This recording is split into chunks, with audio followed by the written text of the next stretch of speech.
हाँ, good evening everyone. चलो, मेरी आवाज़ आ रही है बेटा? जो कुछ बोलूँगी इशू तब ना आवाज़ आएगी, पहले आवाज़ आ जाएगी। अभी कल वाली वीडियो सचिन का देख लो, कल वाली वीडियो। कल का बेटा मैं एक बात बताती हूँ आपको, कल आपका स्पोकन का फर्स्ट क्लास था, तो कल वाली वीडियो एक बार चेक करो, अभी तक क्यों नहीं मिली उन लोग को बता दो। और वो 24 आवर्स तो लग जाता है बेटा, 24 आवर्स लग जाता है। कुमार, जो आपका क्वेश्चन है अभी मैं आ रही हूं, मैं बताती हूं, रुको।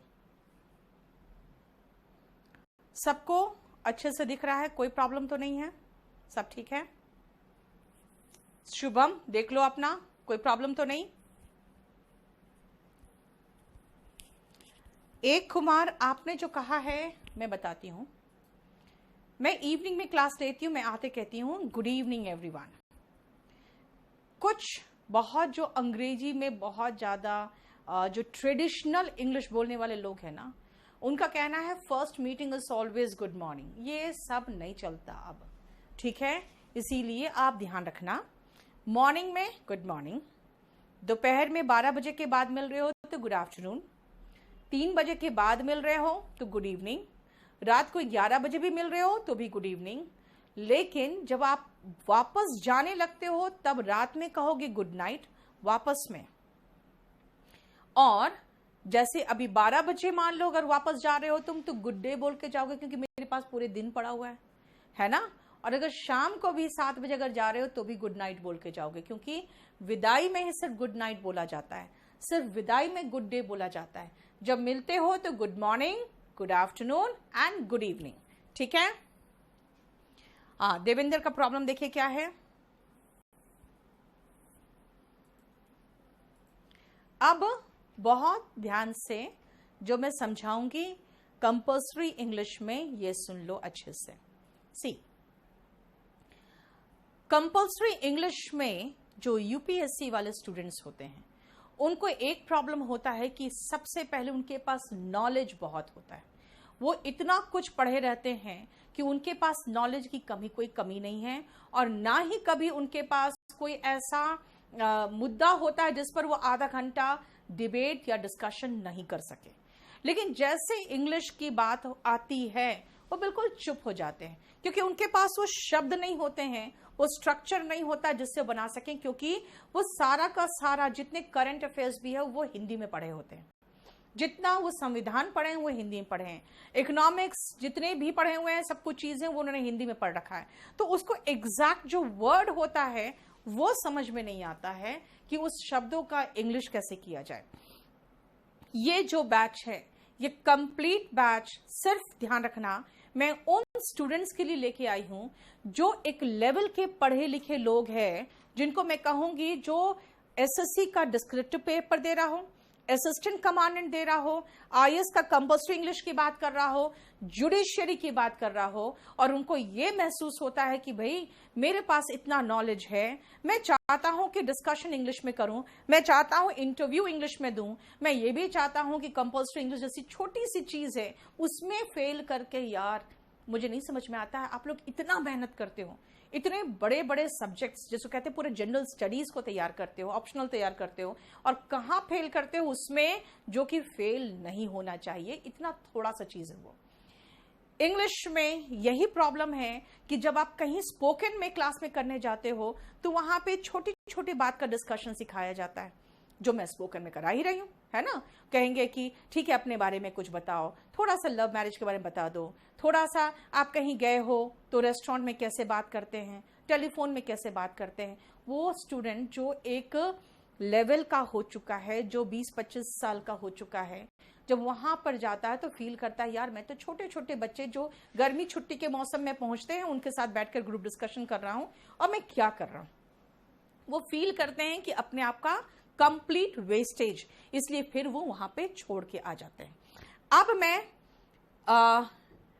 चाहती हूं कि आप देखो, सबसे मेन चीज है बहुत सारे हिंदी मीडियम के स्टूडेंट्स इसमें होंगे। आप हिंदी मीडियम के स्टूडेंट्स यहाँ पे कई बार ये भी कहेंगे कि मैम हमारा संवैधानिक अधिकार है, हम हिंदी में क्यों नहीं बोल सकते। बोलिए, आप संवैधानिक अधिकार आपका भी है, तो यूपीएससी वालों ने भी अपना अधिकार इस्तेमाल किया, आपके रिजल्ट्स कम हो गए, ठीक है ना। तो मेरा ये कहना है कि भाई एक ही चीज जान लो, अगर हमें जो मेरा एम ऑफ लाइफ है वो बनने के लिए मुझे चाइनीज भी पढ़ना पड़े तो मैं चाइनीज में भी परफेक्ट हो जाऊंगा। ये फील रखो, ये आपके अंदर वो जज्बा होना चाहिए कि मुझे जो भी करना पड़े मैं करूंगा। English is a very easy language because of one reason कि हिंदी में कुछ साइंस भी है ना, उसके लेटर्स में साइंस है, उसके पूरे वर्णमाला में साइंस है, लेकिन इंग्लिश में कहीं कुछ नहीं है। इंग्लिश में सिर्फ यही है एक ही चीज, प्रैक्टिस, और दूसरी चीज वोकैबुलरी। तो हम चलेंगे बहुत छोटे छोटे ग्रामर के पोर्शन में, जहां पे ध्यान रखना आप एक कॉपी बनाना, और कॉपी में जब आप लोग जो पेज बनाओगे ना, जैसे आपका ये पेज है, ठीक है,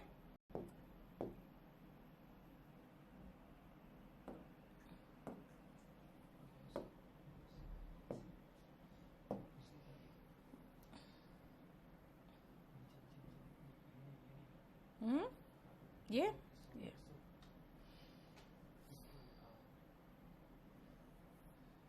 सुनो, मैं आपको एक चीज सजेस्ट करूंगी। जैसे मान लीजिए आपका ये पेज है, ठीक है, इस पेज में जैसे आपकी कॉपी है, आपका पेज है ये, इस पेज में एक थोड़ा सा पोर्शन किनारे का ऐसे बना के रखना, जहां पर जैसे मैं ग्रामर पढ़ाऊंगी तो आपको ग्रामर में पढ़ा रही हूं, ठीक है। अब मैंने सेंटेंस बनाना शुरू कर दिया, सेंटेंस के बीच में हो सकता है कहीं पर एक छोटा सा प्रेपोजिशन का पॉइंट आ जाए, या छोटा सा कोई प्रोनाउन का पॉइंट आ जाए, या फिर छोटा सा कोई एडजेक्टिव का पॉइंट आ जाए, तो मैं क्या कहूंगी आप यहां पर किनारे पर यहां पे नोट करते रहिए। क्योंकि जानते हो, एक चीज बताती हूं मैं, बहुत बड़ी चीज नहीं इंग्लिश, बहुत छोटी छोटी चीजें होती है जो मिलके बनी होती है, और वो छोटा सा चीज करने के लिए आप एक बड़ा सा चैप्टर पढ़ने के लिए भी जरूरत क्या है। जैसे मैं कराते जाऊं वैसे आपका होता चला जाना। ये बेटा एक चीज मैं बताती हूँ आपको, आप एक काम करो, आपके जो भी क्वेरीज या क्वेश्चन आप लिख के छोड़ दो, मैं थोड़ी देर में 15-20 मिनट में आपके क्वेरीज में आ जाऊंगी, ठीक है। और आपके जो टेक्निकल डिपार्टमेंट का क्वेरी है वो टेक टीम देख लेगा, जो बाकी पढ़ाई से रिलेटेड वो मैं देख लूंगी। अभी फिलहाल मैं फ्लो में हूं, तो मैं इसलिए कहना चाह रही हूं आपको कि आपके कॉपी में मुझे जो पेज हो आपके कॉपी का, उस कॉपी के पेज में मैं बस यही चाहूंगी कि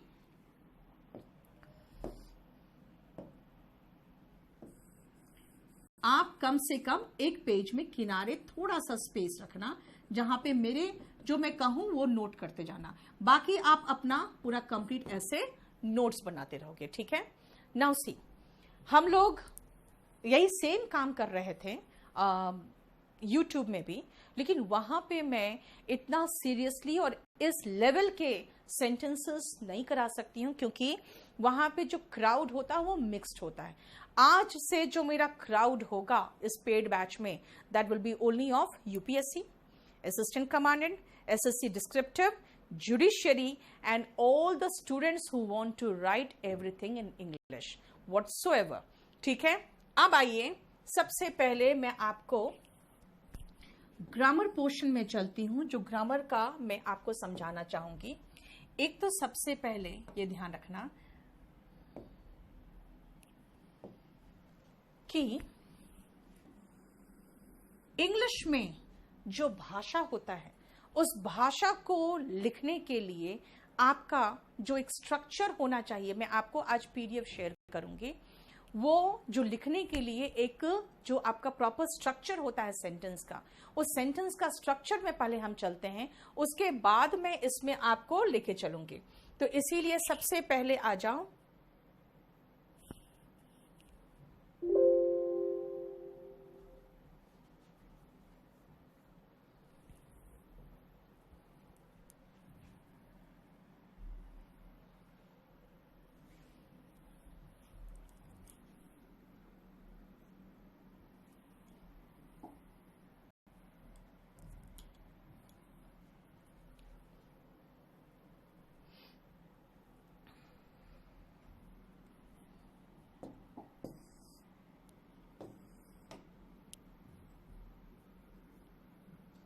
कहाँ से होता है यार ये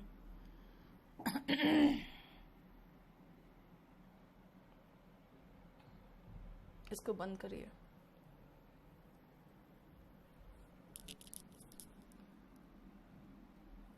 चलो सुनो, सुनिए ध्यान से। सबसे पहले हम इंग्लिश में बेसिक चीज देख लें। तो आप जो कल क्लास कर चुके हो उनके लिए मैं ग्रुप डिस्कशन एंड डिबेट में, मैं जानती हूँ शशि ये सबका प्रॉब्लम है। थोड़ा सा रुक जाओ बेटा, थोड़ा सा रुक जाओ। इंग्लिश में सबसे पहले बेटा आप लोग जो डिस्क्रिप्टिव पेपर के लिए लिए हो, इन लोग का एक छोटा सा सजेशन मैं दूंगी, आप कॉपी और पेन लेके बैठोगे, ठीक है ना? क्योंकि अब आपको लिखना है। डिस्क्रिप्टिव में ऑब्जेक्टिव की बात नहीं कर रहे हैं कि छोड़ो, आप पहले सुनो ध्यान से और पढ़ो, बाद में नोट्स बना लेना, ऐसा नहीं होना चाहिए। डिस्क्रिप्टिव में आपके हाथ में कॉपी और पेन होना चाहिए ताकि आप अटेंटिवली पढ़ सको। रिमेंबर, इंग्लिश में जो मैंने आपके स्पोकन क्लास में कैपिटल लेटर का यूज बताया है, ये कैपिटल लेटर बहुत इंपॉर्टेंट होगा। और स्मॉल लेटर्स का जो यूज बताया है कि भाई स्मॉल लेटर्स बाकी सभी जगह यूज होता है, इन दोनों का सबसे पहले यूज याद रखना। पहला पॉइंट ये है जो आपको ध्यान रखना है। सेकेंड पॉइंट जो ध्यान रखना है आपको वो ये रखना है कि आपकी हैंडराइटिंग कर्सिव होनी चाहिए, क्योंकि हैंडराइटिंग अगर कर्सिव होता है तब एहसास होता है कि हाँ बंदा पढ़ा लिखा है, इसकी स्कूलिंग अच्छा था, इसीलिए स्कूल में इसको ये सब चीजें पढ़ाई गई है। तीसरा चीज है कि जो स्पेलिंग्स है वो स्पेलिंग्स में अगर आप स्मॉल स्पेलिंग मिस्टेक्स करोगे, अगर कहोगे मैम कांट ऐसे लिख देते हैं कुछ लोग, मैं कहती हूँ भाई डबल एन नहीं होगा, तो कहता है वो गलती हो गया। बेटा ऐसी गलतियां नहीं होती है, ये बताता है कि आपका एजुकेशन बहुत खराब है। क्या बताता है? कि आपका स्कूलिंग बहुत खराब जगह से हुआ है। इतनी छोटी छोटी जो गलतियां होती है ना, वो सीधा सीधा एजुकेशन पे एक बड़ा क्वेश्चन मार्क लगाता है।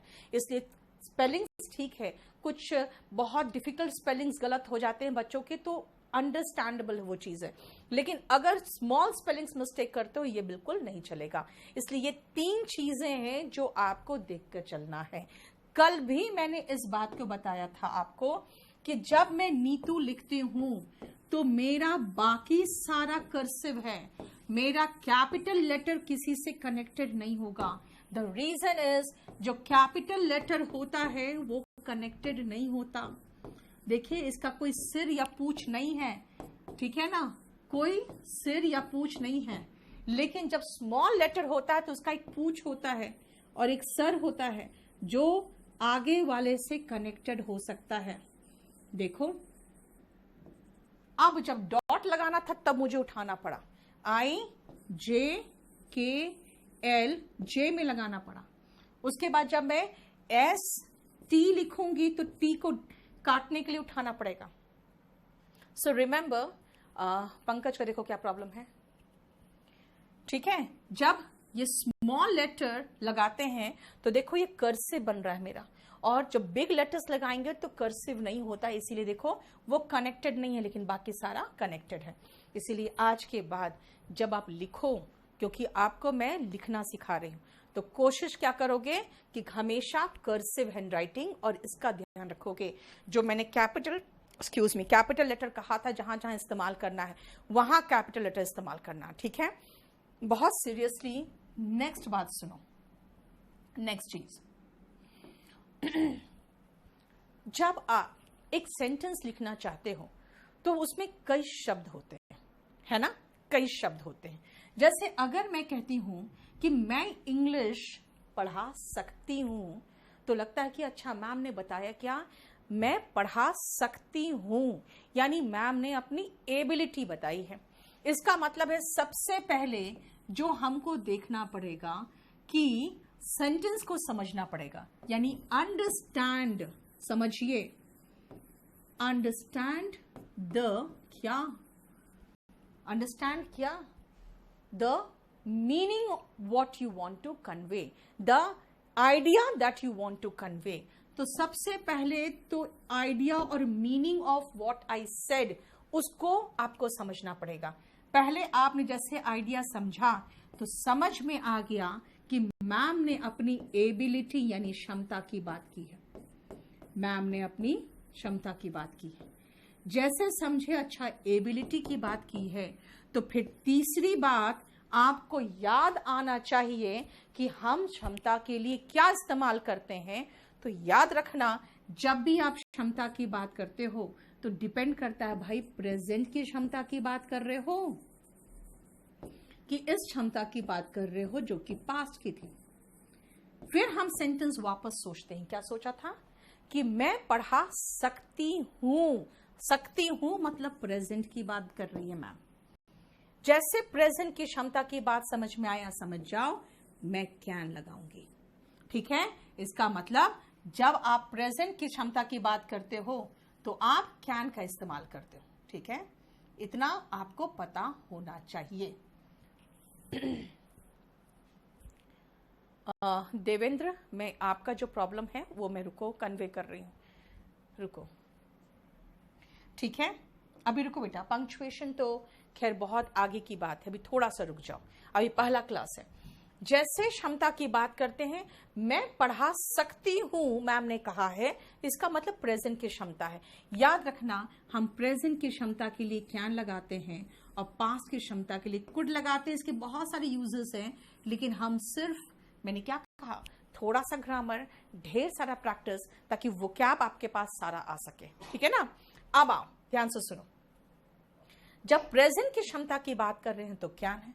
अब ये कैन क्या है, तो भाई ये कैन एक शब्द है। क्यों? कैन का मतलब होता है, नाउन के रूप में कैन का मतलब होता है, जैसे कोई कनस्तर होता है उसको कैन कहते हैं, है ना। मॉडल के रूप में कैन का मतलब क्या है, तो ये एबिलिटी बताता है। इसका मतलब है कि कैन एक ऐसा शब्द है जिसका मीनिंग है। तो what is a word, word होता है ग्रुप ऑफ लेटर्स, यानी लेटर्स यानी कि अक्षर से बने हुए समूह जिसका कोई अर्थ होता है, वो कैन होता है, ठीक है। अब इस कैन से अकेले मैं कुछ नहीं कर सकती हूं, तो मैं क्या करूंगी, ऐसे ही और वर्ड्स मुझे चाहिए जिसको मिला के मैं एक मीनिंगफुल वाक्य तो बना दूं। इसका मतलब हो गया कि देखो ध्यान से, ग्रुप ऑफ लेटर्स जो होता है ना, वो मिलके एक वर्ड बनाता है।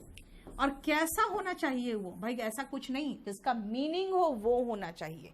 लेटर्स का समूह मिलके वर्ड बनाता है, और उसके बाद ये जो वर्ड है इसको आगे बढ़ाना है, तो ध्यान रखना, ग्रुप ऑफ वर्ड्स ये मिलके सेंटेंस बनाता है, यानी मीनिंगफुल वर्ड्स लोगे तो एक सेंटेंस बनेगा। सो हमें तो यही सेंटेंस चाहिए। और ध्यान रखना, जितना आपके पास नॉलेज आए क्लास बाय क्लास, उतना ही आप आगे उसको एक्सटेंड करते जाना, धीरे धीरे फैलाना। जैसे आप कहोगे अभी पहली क्लास में पंक्चुएशन, देखो पंक्चुएशन का स्पेलिंग भी रॉन्ग लिखे हो, है ना, तो वो सब टाइम लगेगा। फ्यूचर की एबिलिटी बात कर रहे हो आकाश, आज मैं फ्यूचर में हूं ही नहीं, मैं पास्ट में भी नहीं हूं, सिर्फ मैं प्रेजेंट में हूं, ठीक है, इसलिए रुक जाओ, ठीक है बेटा। देखो बासु की एक चीज मैं बता रही हूं आपको, आप कहते हो कि आप डीमोटिवेटेड हो जाते हो क्योंकि बिहार का एजुकेशन सिस्टम है। एक बात बताऊं आपको, बिहार का एजुकेशन सिस्टम है या यूपी का कहीं का भी है, मैं कहूंगी चलो बहुत रद्दी एजुकेशन सिस्टम है आपके क्षेत्र का, मानती हूं। चलो एक बात बताओ, आपने जीएस तो खुद कर लिया, आप आईएएस की तैयारी करने की हिम्मत कैसे कर दिए? मैं तो यही कहूंगी यार, तुम्हारा इतना खराब एजुकेशन सिस्टम है आपके क्षेत्र का, आपकी हिम्मत कैसे हुई आईएएस का तैयारी करने का? किया ना, हिम्मत क्यों किया? क्योंकि आपको महसूस हुआ मैं बन सकता हूं। तो फिर यार इंग्लिश को लेकर आप बिहार के बारे में बात कैसे कर सकते हो? याद रखना, कितने मैक्सिमम जो कहते हैं ना बिहारी ही है जो आईएएस बनते हैं।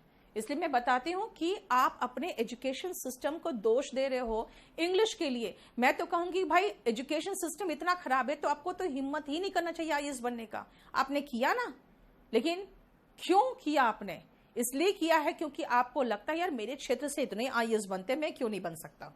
लेकिन याद रखना कि इंग्लिश के मामले में आप सेम एक्सप्लेनेशन नहीं देते। आप इंग्लिश के मामले में एक्सक्यूज दे रहे हो, बाकी के मामले में नहीं देते हो। वरना देखा जाए एजुकेशन सिस्टम अगर खराब होता है ना तो हर सब्जेक्ट में खराब होता है, खाली इंग्लिश में नहीं होता है। अब और ध्यान से सुनो मेरी बात। ग्रुप ऑफ लेटर्स वर्ड बनाता है और ग्रुप ऑफ वर्ड्स सेंटेंस बनाता है। सेंटेंस का मेरा मतलब क्या हुआ भाई? सेंटेंस का मतलब ये हुआ कि मैं पढ़ा सकती हूं, आई कैन टीच। पढ़ा सकती हूं क्या? इंग्लिश। ये सेंटेंस का स्ट्रक्चर हुआ। और ये सेंटेंस क्या है? देखो, एक शब्द, दूसरा शब्द, तीसरा शब्द और चौथा शब्द। तो क्या मैं ऐसे कह सकती हूं आई कैन इंग्लिश टीच?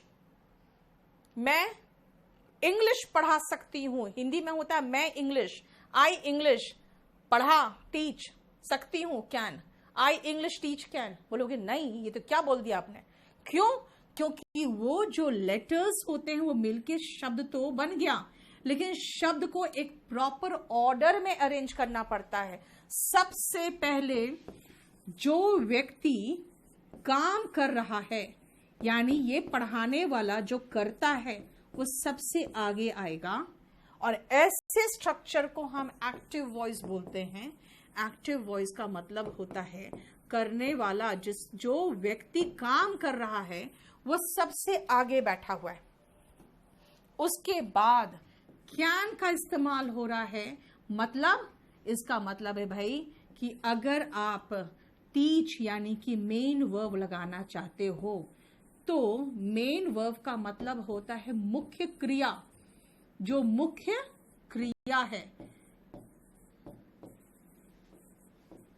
ठीक है, उस मुख्य क्रिया के पहले हम जो हेल्प करने वाला कैन है वो लगा रहे हैं। मैं और कुछ नहीं लिखूंगी, सीधा कैन उतार रही हूं। क्यों? क्योंकि मैं आज आपको सिर्फ और सिर्फ प्रेजेंट की क्षमता बताना चाह रही हूं, यानी वर्तमान की क्षमता। मैं आज इसके आगे हूं ही नहीं, इसलिए मैं आगे का कुछ भी नहीं बताऊंगी। सब्जेक्ट करने वाला कर्ता सबसे आगे आएगा, फिर सीधा सीधा। अब मैं आपको चाहे जैसा घुमा फिरा के वाक्य दूं, हो सकता है मैं आगे पीछे करके सब कुछ मिक्स कर दूं, कुछ नहीं देखना। आप सिर्फ देखना इसमें कर्ता कौन है, उसके बाद सीधा कैन लगाना, क्योंकि उसमें सब में क्षमता की बात होगी। उसके बाद देखना कि मेन क्रिया क्या है, और मेन क्रिया में जो वर्ड दूंगी मैं वही वर्ड उतार दोगे। क्यों? क्योंकि इसमें वर्ब का कोई झंझट नहीं है।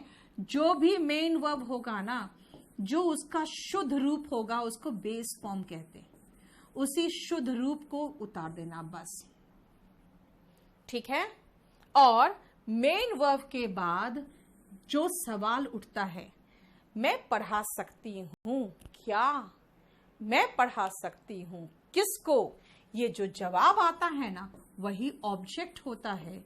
ऑब्जेक्ट का मतलब कहते हैं कर्म। जब ये कर्म दिया होता है, इसके बिना वाक्य नहीं बन